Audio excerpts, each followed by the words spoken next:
science gathers evidence to support or reject the hypothesis of a particular theory that would deal with origin. And so the role science plays is as an objective evidence gatherer.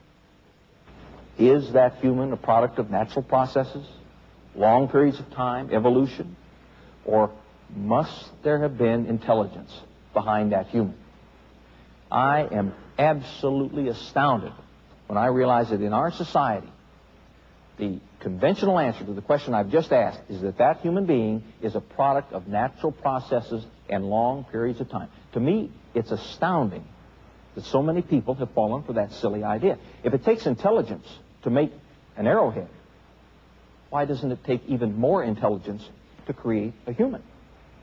Just the human brain alone is 3 pounds of one of the most complex assemblages of matter known in the universe. Now, there are a lot of evolutionists who think I have a 1-pound brain. No. We all have 3-pound brains. And this brain consists of about 100 billion brain cells or neurons. And a typical neuron is connected to over 1,000 other neurons. Now imagine that. Picture going into the back of your television set. And here's a junction. And radiating from that junction are 1,000 wires. Each wire going to another junction. And that complex pattern repeated in slightly different forms 100 billion times. And you find somebody who believes that natural processes did that, and I'd like them to look me straight in the eye and tell me all about it. That is absolutely incredible. And yet that's what's being taught in our schools. And you and I, we are paying for that.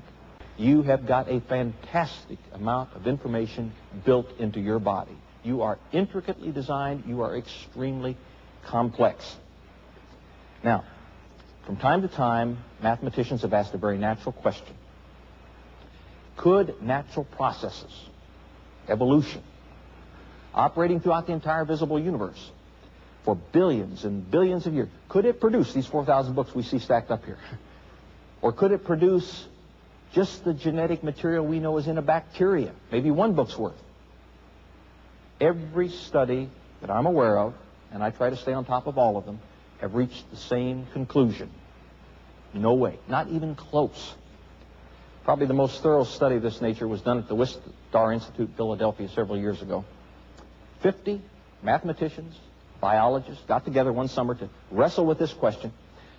Dr. Murray Eden, who was from MIT, he's one of the organizers of that conference. He put it this way. He said that based on our understanding of the laws of chemistry and physics, what we know about randomness, we see no way that tremendous complexity in life can come about.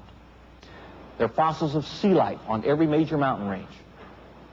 Now, how do you get shells up on top of the Rockies and on every other major mountain range?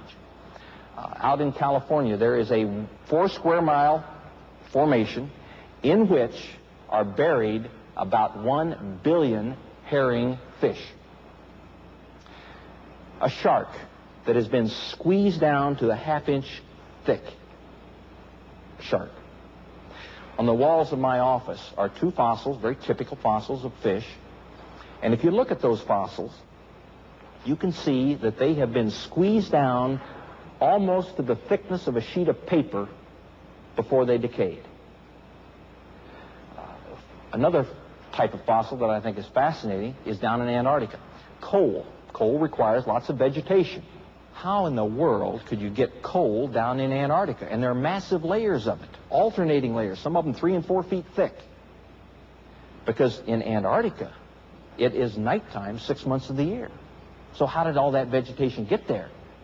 Do you suppose that vegetation floated there in a worldwide flood? To be perfectly honest with you and candid, I must admit that up until 15 years ago, I was an evolutionist. This boat-shaped object right here is Noah's Ark. Teardrop shape here. Some folks say, oh, it's just a fort. It's an old, old fort. Well, it's right under a hill. I don't know anybody who builds a fort under a hill. That would not be too bright.